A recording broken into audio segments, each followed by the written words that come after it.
Thank you. Like it noted that the United States is way in the back. Yeah. Yeah. And I also would say that I've been to many World Jewish Congress meetings. I've heard many speakers.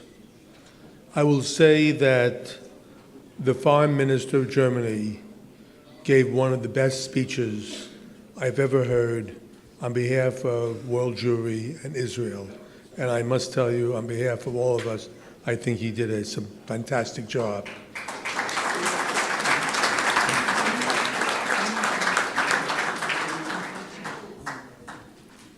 As we begin, first of all, I'd like to say how lucky we all are that there is a state of Israel that we all can believe in. And I, for one, day by day realize how important it is to all of us, this wonderful state, this wonderful place that many of us call our home, and Israel. And I think without that, the World Jewish Congress would not be the same.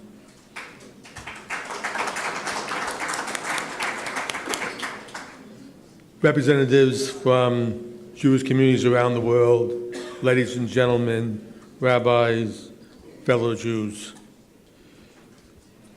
68 years ago, almost today, World War II ended in Europe.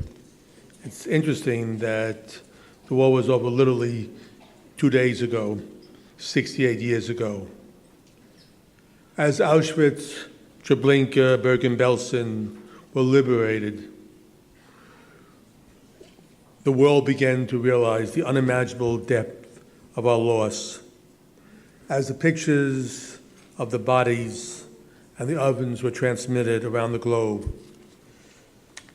the entire world saw what happened when we turn a blind eye to anti-Semitism.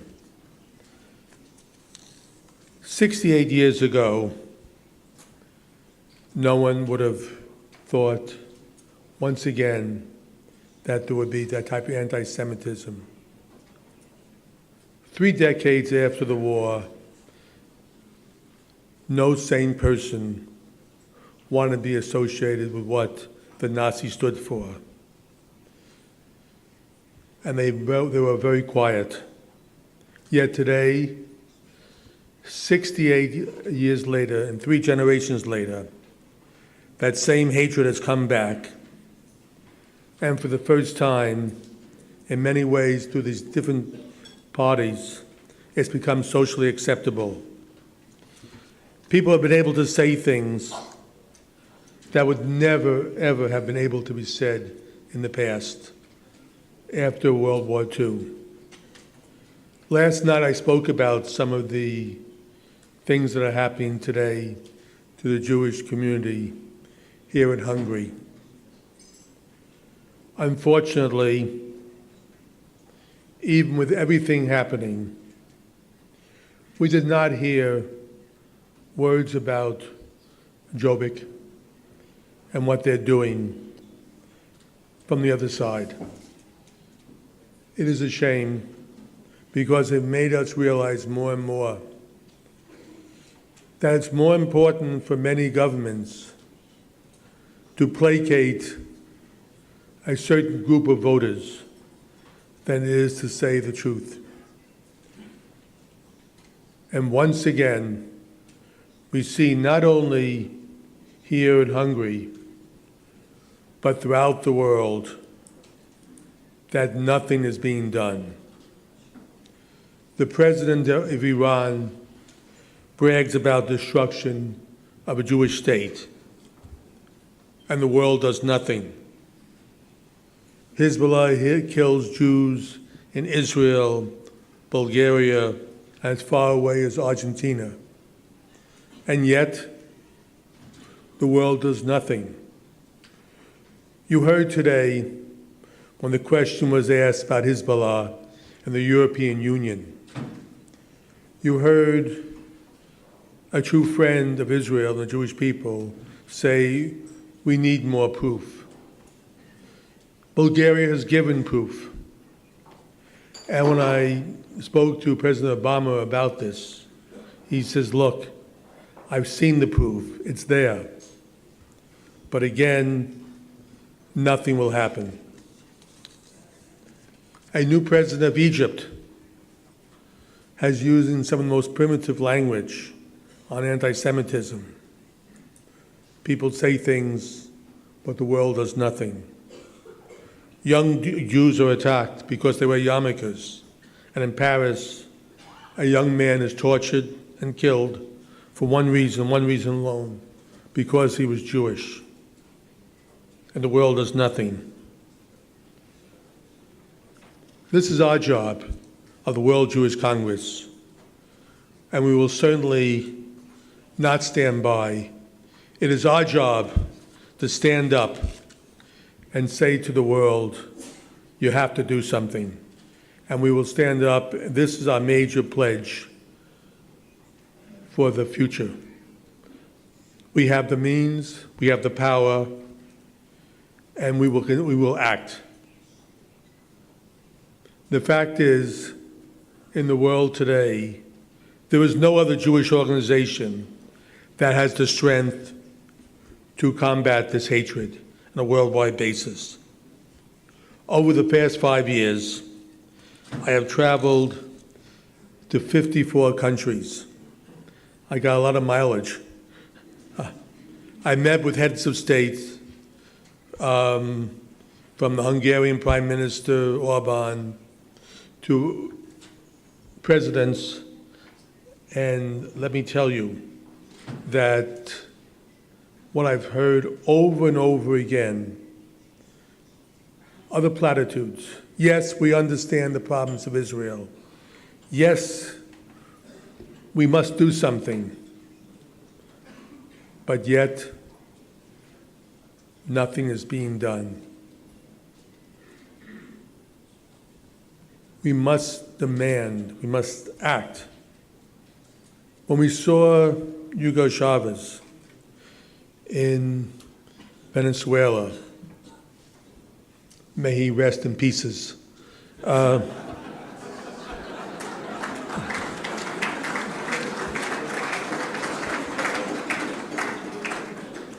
We spoke to him about anti-Semitism, and we asked him to write a letter to his people saying there is no room in Latin America for anti-Semitism. And Jack, you were there. He actually wrote the letter. He wrote the letter with Brazil and Argentina. I don't know what good it did, but at least it was a statement. In Cologne, I had the great honor of speaking in the synagogue about circumcision. It was one of my most unique speeches, and I thank the Foreign Minister for joining me.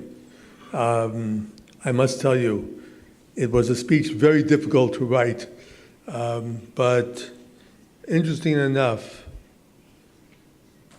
the German government came in and reversed some of the decisions. I must say that I hope never again to have to give a speech like that. Let me say, the second major thing we're facing is what's happening to the delegitimization of Israel. The Arab states realized they could not defeat Israel militarily. They could not defeat Israel economically. So they decided the only way they can win is to fight with Israel politically. They are trying to tell the world that Israel is illegitimate, does not exist. They are believing that if they say this enough times, all of a sudden this lie becomes a reality. The question is, what do we do? They are using the UN as their place. They're putting pressure on countries. We saw last year that two countries who have stood by Israel, France and Italy, at the last minute voted for the Palestinians for observer status. Frankly, they had agreed before the vote to abstain like everyone else in Europe. They changed it because of pressure, Muslim pressure. It's interesting. No other country in the world is being attacked as being illegitimate. No country. And they've singled out Israel. And the fact is that they're looking for the UN to do their work for what can be done, but cannot be done at the table. Unless they believe that the UN will not grant the peace process, they will never come to the table. Now, much of this venom, much of what's going on, is being funded by one country, and that's Iran. They fund Hamas, they fund Hezbollah, they fund terror throughout the world. The question is, what can be done? What can be done to stop Iran from having nuclear weapons? The United States has promised, as in many countries in the world, that Iran will never have nuclear weapons. The time is running out to do something. And my fear is that by the time it's decided, it may be too late. One of the things we have to do, in the case of America, in the case throughout the world, we must pressure, put great pressure on countries to do something, to stand up. And the real aspect is, how do we do it? We do it through newspapers, we do it through politics, we do it through many different areas. Many countries are afraid to stand up. They're afraid because they fear terror, they fear retribution. It's the old fear of appeasement and saying what can be done. We learned the hard way in the 1930s that appeasement does not work. Appeasement led very much to World War II, the Holocaust, and destruction of 6 million people. I often wonder what would have happened if there had been Israel. What would have happened if Great Britain and France had stood up and said no appeasement? What would have happened when the Nazis moved into the Rhineland? We stopped them. We will never know. What we do know is that the road taken to appeasement doesn't work. I am therefore looking for 6 different commissions from the World Jewish Congress that will combat these various problems. The first, a legal commission. What I've seen throughout the world is that newspapers and magazines and TV, people can say things about Israel that are libelous. We've seen people go into grocery stores and take items that were made in Israel and throw them on the ground.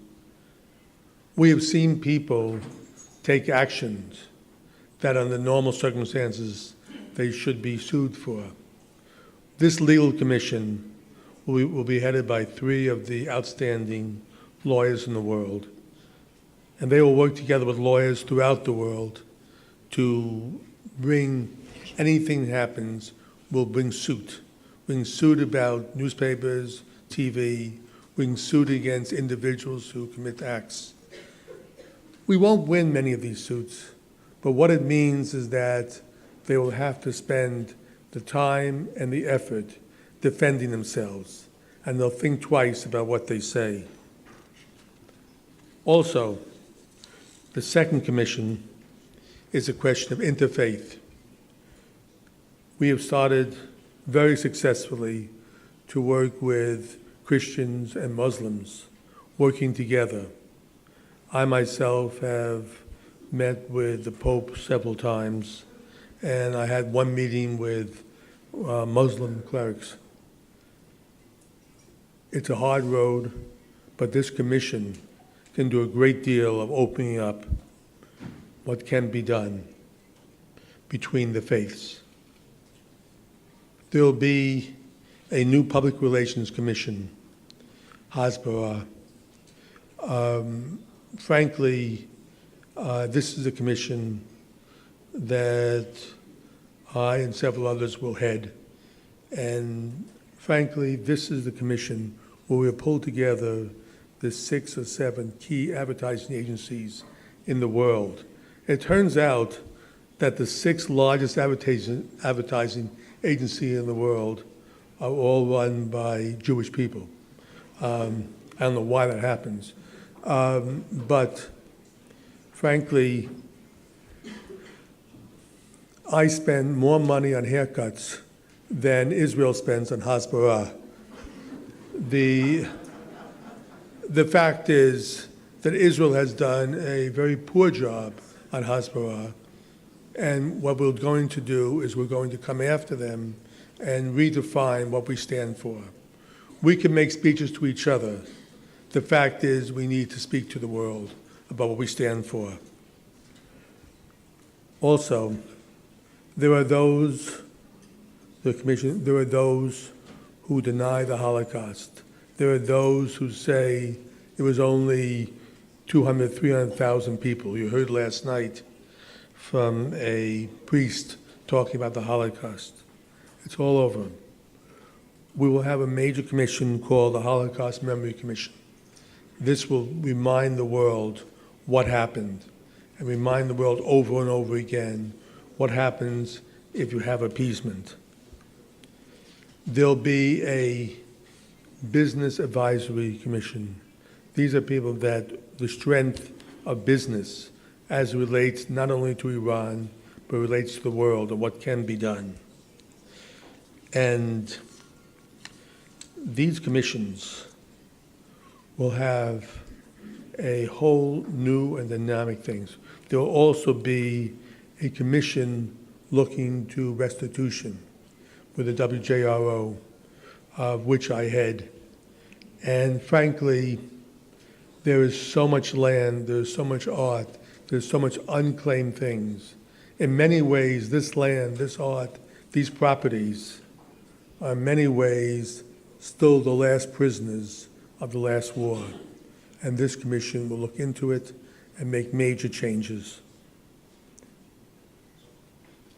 Lastly, we are looking to new dynamic vice presidents who will advise and help me in what I'm doing. In many ways, this has to be a total communal effort throughout the world. It's often said all Jews are responsible for one another. And this very much has been the motto for the Jewish Congress for the last 77 years. That's why we exist. But there's one critical lesson we have to learn from history, and that we must never forget. When the Second Temple fell to the Romans, it was not because the Romans were able to breach the walls. It was because Jews were fighting each other on the walls. The greatest weakness we have is not what happens outside, it's what happens within each other. We have survived against all odds. We have survived inquisitions, pogroms, extermination. We have done this because we have stood together. We have watched out for one another. And when outsiders tried to destroy us, we have protected each other. But then we must fight and we must not fight with each other because we're only aiding our enemies. If you have a criticism, keep it in this room or keep it between us. I must tell you, I cannot do it alone. I'm doing everything I can to try to act in one voice. And I reach out to everybody and say, please help. Please help, because we're each other's keeper. We have fought, Jews have fought to protect Israel. We are standing by their side. And we like to tell Israel, we are with you, we stand with you, and you are not alone. Just as our fathers and grandfathers and generations took out and protected the Jewish state, like our forebears, we must do everything we can to protect each other and stand together. I'm honored to be your president, and I thank you very much for the faith you've paid me. God bless you all.